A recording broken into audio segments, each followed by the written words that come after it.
Hi everyone, it's me Arun. I would like to welcome all of you to the assignment task to media presentation of EDES168. The eco challenge that I'm going to discuss today is water wastage. So my focus area will be water conservation. I want to begin the presentation by acknowledging the traditional landowners we met, the Nanawal and Namri people. I wish to acknowledge and express my deep appreciation for their continuing culture and commitment to the existence of this region. I want to praise and encourage other Aboriginal and Torres Strait Islander people who may be participating in this very occasion. Now, I want to elaborate more on the sustainable principles and how we can save water at a household level. Implementing water-saving technologies such as low-flow faucets and shower heads, high-efficiency toilets, and water-saving appliances, it really helps in controlling the excess use of water. Water conservation at the household level is very important to advocate the sustainable use of water resources. It involves individuals and families to adopt various practices and techniques to reduce the water usage, which really promotes the conservation of water resources. So we all need to understand the socio-scientific concepts associated with household water conservation. Therefore, we can understand the insightful analysis and discuss about the water conservation sustainability. In between different ideas of conserving the water at household level, the first one that I'm going to tell is education and awareness. So awareness programs and education are essential for encouraging residential water conservation. These programs can assist individuals in figuring out the significance of water sustainability. It will also advise on water saving techniques and it will promote our behavioral modification. The second way is using the water wisely. We can adopt new behaviors such as taking short showers, promptly repairing the leaks, and we can utilize water efficient appliances at our home. And the third one is we can use water footprint. It is also known as the amount of water used in manufacturing goods and services. We can understand our water usage patterns and we can find the areas where we might need to lower the amount we use by calculating the water footprint. This is really helpful. And the other one is reusing the water, which is very easy one. We can reuse water for different purposes rather than drinking, such as watering the plants and flushing the toilets. Now I want to move to the next part, which is about the data collection. As you all can see in the diagram, the bar graph, which is clearly labeled to make it easier to understand. The color index of red shows the amount of water that I used before implementing the action plan, whereas the green one shows the amount of water that I use after implementing the action plan. This is the week one. So in the first week, I tried to limit the usage of water where possible, but I couldn't manage to stop the dripping water as it had a bit of leakage which was gone unnoticed for a very long time, and it just continually dripped in very small drops. But in the second week, I tried to minimize my water usage as much as I can and reduce my washing cycle, which helped me to save more water. Now let's go for the week 3.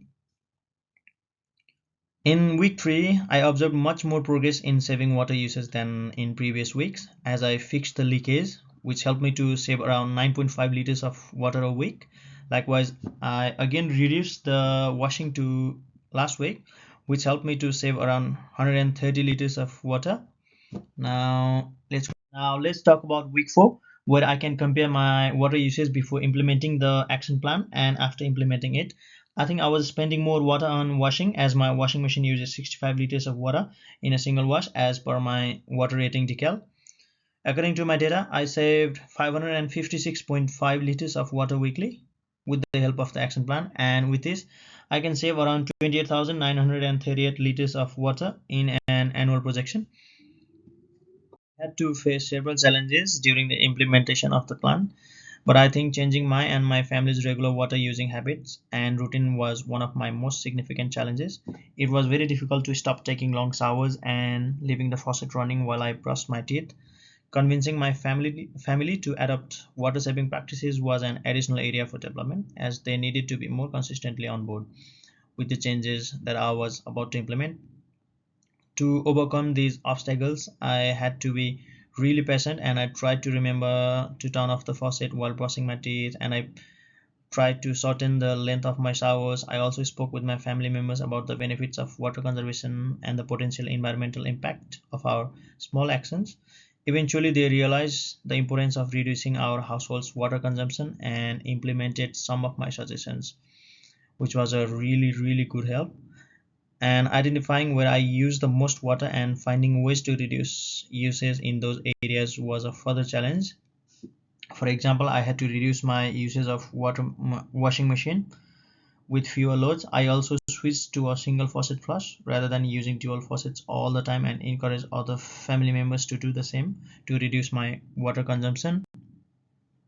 Now I want to move to the next slide, which is all about improved sustainable outcomes and call to action. According to our National Environmental Education Statement for Australian Schools 2005, education for sustainability includes many of the core values of learning about the environment, but with a more robust human focus, recognizing that fundamental human rights and social justice are equally crucial to sustainable development as environmental sustainability. Water conservation aims to balance the needs of current and future generations by utilizing the efficient and responsible use of water resources. Each and every individual can reduce their environmental impact to contribute to the sustainable use of water resources and ensure future generations have access to clean water by practicing water conservation. The first thing I notice as a sustainable outcome after implementing this action plan is the reduction of usage of other energy sources like electricity, which is ultimately leading cost reduction of the electricity bills. Identifying leaks and other forms of water waste will certainly lead to the sustainability of valuable water resource. This sort of action plan will help in the cost reduction of transportation and treatment of water from a global perspective view. I have realized that reducing excess water usage helps building resilience related to water challenges like water scarcity and drought. After implementing this action plan, it has become clear to me that we can reduce the carbon emissions from the water treatment plants, which ultimately helps us to reduce our carbon footprint, which creates a sustainable environment for our future generations. And Shikoku mentioned in his article that the installation of piped water storage systems should be encouraged in every housing, followed by rainwater harvesting system. These systems will ensure that households have access to enough high quality dependable water at an affordable price.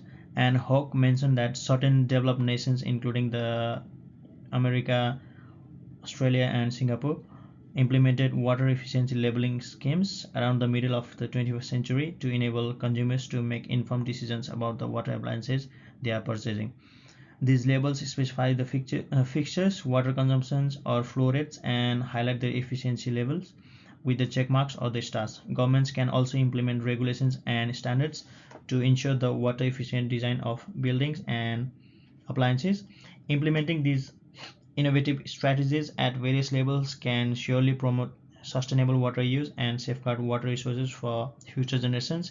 I think that water conservation in the house protects our local communities from water scarcity and other water related problems in the future. So it contributes to the global effort to conserve one of the world's most essential resources. And lastly,